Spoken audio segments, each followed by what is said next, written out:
minutes de toute Pour façon. ce qui est d'avoir une bonne politique agricole en Europe, pour répondre à cette question aujourd'hui, je dirais qu'il faut une politique qui permette de nourrir la population des pays membres de l'Union européenne, et cela sans manger dans l'assiette des autres peuples, ce que nous faisons beaucoup à travers les importations abusives de l'Europe, en provenance notamment des pays pauvres, mais pas que, notamment les quantités de poissons que nous consommons. Il faut aussi que la production rémunère correctement le travail des paysans, ce qui est rarement le cas aujourd'hui, dans des filières de production comme le porc, la volaille, le lait, la viande bovine. Les crises arrivent plus souvent qu'à leur tour et les exploitations sont souvent fragilisées par une saison mauvaise, parfois pendant plusieurs années après, avec un endettement, etc., etc. Et enfin, nous devons, dans l'agriculture aussi, réduire considérablement les émissions de gaz à effet de serre, ce qui implique de pratiquer l'agroécologie à grande échelle. Sans glorifier les premières années de la politique agricole commune, qui furent une construction progressive, il convient quand même de rappeler qu'il s'agissait alors de réduire la dépendance alimentaire des 6 pays membres, la France, la République fédérale allemande, l'Italie, la Belgique, les Pays-Bas et le Luxembourg, vis-à-vis des grands pays exportateurs de produits agricoles. Et donc pour cela, le marché commun agricole avait mis en place la préférence communautaire, c'était un des piliers de la PAC, les autres étant l'unicité des prix indicatifs qui étaient fixés en Conseil des ministres et la solidarité financière. Et évidemment, le libre-échange à l'intérieur du marché commun était la contrepartie de ces dispositifs, une contrepartie qui alors se voulait stimulante. La préférence communautaire permettait de percevoir des taxes aux frontières de l'Europe, donc ce qui alimentait aussi le budget de la politique agricole commune. Seul le soja américain et les coproduits de l'industrie américaine ou agroalimentaire américaine étaient entrés dans l'Europe sans droit de douane, puisque les États-Unis avaient menacé d'intervenir auprès du GATT pour condamner l'Europe si ces produits-là ne rentraient pas sans tarif douanier. Ensuite sont arrivées les premières entorses à la préférence communautaire, avec notamment les importations de moutons néo-zélandais quand la Grande-Bretagne est arrivée dans l'Union européenne. Et puis, ces dernières années, ça a été une multiplication d'accords bilatéraux entre l'Union européenne et un certain nombre de pays, notamment avec le Maroc, avec le Canada et le traité qui est en négociation avec les États-Unis, mais il y a aussi des négociations avec les pays du Mercosur et avec certains pays asiatiques, et toujours avec le même objectif, réduire les droits de douane sur les produits importés. Or, cela va à l'encontre des bonnes pratiques agricoles. Selon moi, la PAC doit d'abord être conçue pour encourager et développer les bonnes pratiques agronomiques avec la rotation des cultures, le recours systématique aux couverts végétaux entre 2 cultures, le retour progressif à l'élevage sur une grande partie du territoire, alors que des zones entières se sont spécialisées aujourd'hui dans les céréales, et de ce fait, comme ces terres-là ne reçoivent jamais de fumier par exemple, rien que des engrais chimiques, eh bien, elles perdent de la matière organique à tel point qu'il est devenu difficile aujourd'hui de produire du blé avec 11% de protéines en France, tellement les terres manquent de matière organique. Et puis, il y a des techniques qu'il faut mettre en place, par exemple les mélanges de graminées et de légumineuses dans les prairies, parce que ça permet d'éviter d'avoir recours aux engrais azotés pour l'essentiel. L'agroforesterie, il s'agit là d'une voie qui est pleine de promesses pour un pays comme la France. Les arbres, outre leur rôle de puits de carbone et de régulateur des températures, pourront demain produire des quantités importantes ou de nourriture ou de bois d'œuvre. Mais quand je parle de nourriture, je pense notamment aux oliviers et aux noyers pour produire de l'huile. Je pense aux châtaigniers sur les terres pauvres. Alors je ne dis pas que tout le monde va devoir manger des châtaignes pendant tout l'hiver, mais il faut savoir aujourd'hui que chaque Français, en moyenne, mange 200 grammes de châtaignes par an. Donc on a de la marge. En ce début de siècle, qui est très marqué par les enjeux climatiques, moi je pense par exemple qu'une taxe carbone pensée de manière intelligente et pénalisant les longs transports plutôt que le cabotage de proximité serait favorable au développement progressif de ce que j'appelle les ceintures vertes autour des grandes villes. Il pourrait s'agir d'une double taxe, une aux frontières communes de l'Europe et une autre à l'intérieur de l'Union européenne. Et une telle taxe fonctionnerait comme une incitation à réduire les longs transports qui sont objectivement inutiles. J'achevais la rédaction de cette contribution jeudi dernier quand j'ai lu dans les Échos, d'ailleurs une tribune de l'économiste Jacques Delplat, qui citait lui quelque chose de similaire proposé par le professeur William Nordos de l'université américaine de Yale. Quelle que soit la solution retenue, taxer les longs transports en camion est devenu indispensable à mon avis, car il faut savoir par exemple qu'en Allemagne, avec le recours aux travailleurs détachés, eh bien, le dumping social est tel que l'Allemagne a considérablement développé sa production porcine, sa production de fruits et légumes, sa production de volailles, etc., etc.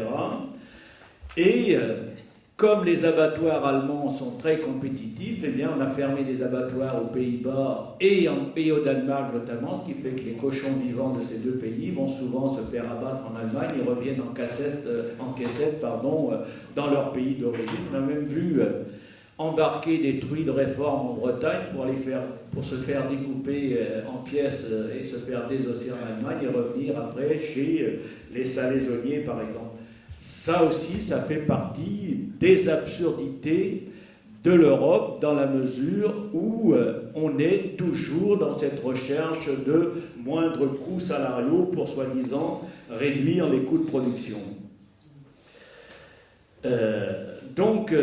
Ça fait, et on pourrait dire la même chose pour l'accord passé avec le Maroc, parce qu'il faut savoir par exemple que le Maroc, depuis cet accord, nous fournit beaucoup plus de tomates, de courgettes et autres produits du même type qu'avant, et que ces produits-là font 3000 km en camion, puisqu'ils ne prennent le bateau que pour passer le détroit de Gibraltar.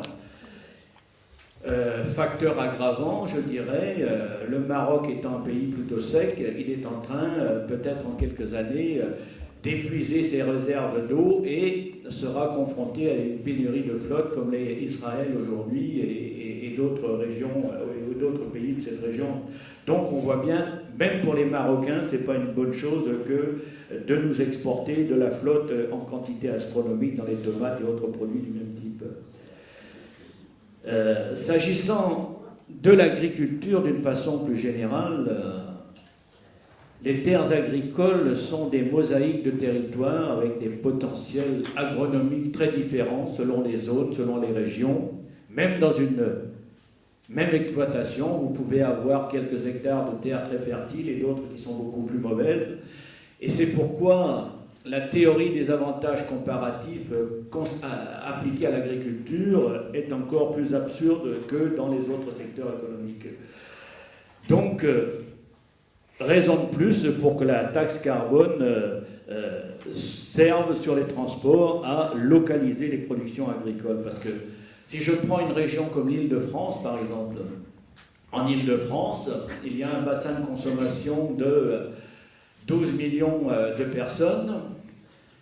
50% de la superficie des départements franciliens est encore consacrée à l'agriculture, mais sur l'ensemble des terres agricoles de l'Île-de-France, seuls 0,5% des superficies sont consacrées au maraîchage et à l'arboriculture. Moi, je pense qu'on aurait intérêt à redévelopper des ceintures vertes autour de ce grand bassin de production, sur la Seine-et-Marne, le Val d'Oise, etc., etc. Sans doute qu'il faut des mesures incitatives pour aider les gens à convertir une partie de leur ferme, parce que si on veut seulement acheter des terres pour installer les jeunes, je crains que ça n'aille pas très vite, mais sur les exploitations qui sont déjà à 100% céréales, eh bien, on faisait 10% de maraîchage ou 5% de maraîchage. Ça changerait déjà la donne pour un certain nombre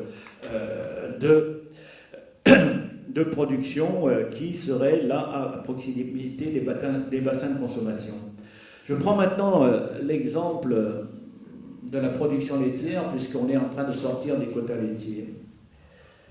Pour faire une production laitière de bonne qualité avec un faible bilan carbone et en même temps avoir un prix du litre de lait, un prix de revient du litre de lait relativement bas, la meilleure façon de nourrir les vaches, c'est de leur donner de l'herbe et du foin. Or, plus ça va, plus on a oublié cela.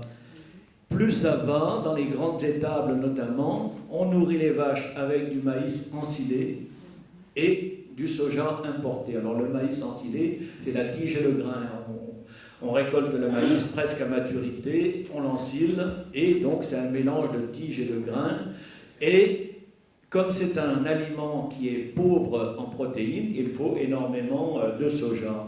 Et plus on modernise et plus on fait des grands élevages du type étable des 1000 vaches dans la baie de Somme, eh bien, plus on passe de la nourriture à l'herbe à la nourriture granivore pour les herbivores, ce qui d'ailleurs leur donne une durée de vie très courte. Il faut savoir aujourd'hui qu'une vache laitière, en moyenne, ne fait pas 3 veaux. La moyenne, c'est 2 veaux et demi, ce qui veut dire qu'il y en a certaines qui font qu'un veau, qui vont à l'abattoir après, pour telle ou telle raison, d'autres font 2, d'autres font 3 ou 4, rarement 5.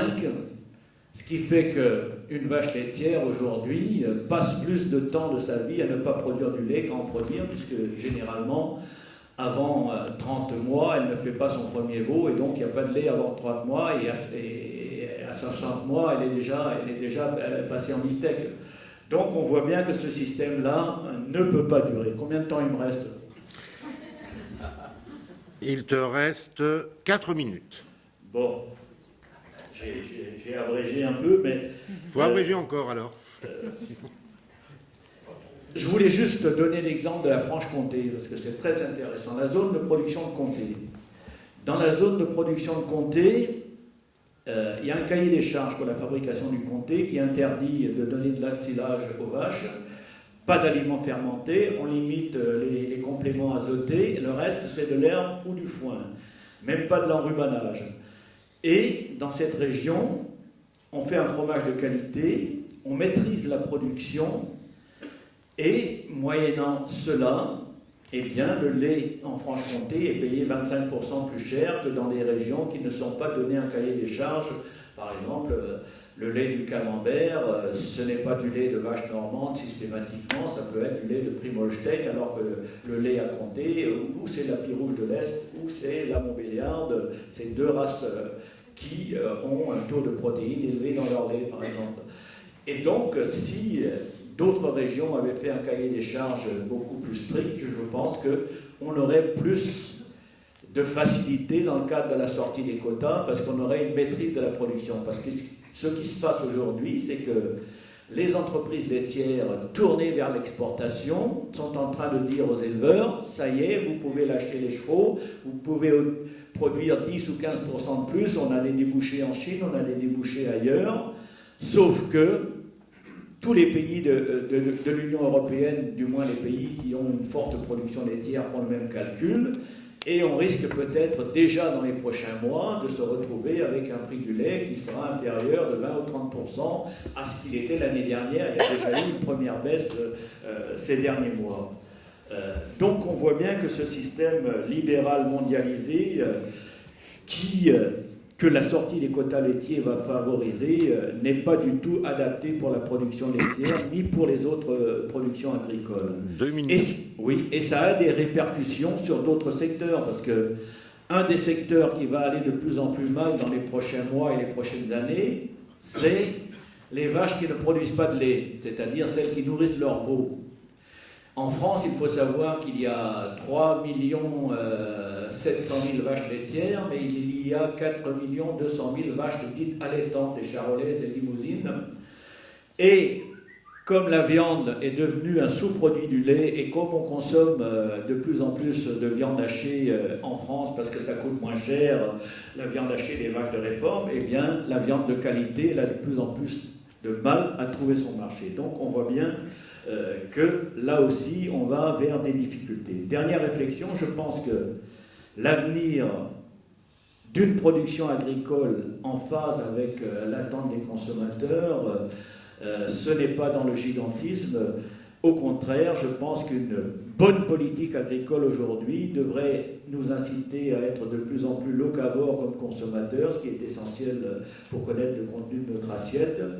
Et dans les pays membres de l'Union européenne, notamment, il est aussi possible de taxer tout ce qui contribue à renchérir le coût de notre alimentation. Je pense notamment à toute la publicité de marque, à toute la sophistication des emballages coûteux, etc. Parce qu'il arrive que le prix de revient du contenant soit plus élevé que le prix de revient du contenu dans certaines barquettes de produits prédécoupés et presque pré-mâchés qu'on trouve aujourd'hui dans le magasin. Cela étant, je crois aussi qu'il n'y aura pas de politique agricole intelligente en provenance de Bruxelles tant que le monopole de la proposition sera réservé à la Commission. Parce que les gens qui composent cette armée de technocrates qu'il y a à Bruxelles, ils n'ont aucune expérience de terrain. Ils sont incapables, à mon avis, de proposer des politiques en phase avec la nécessité de produire mieux, en freinant le réchauffement climatique. Et donc, les propositions plus intelligentes devront venir du terrain plutôt que de la Commission européenne.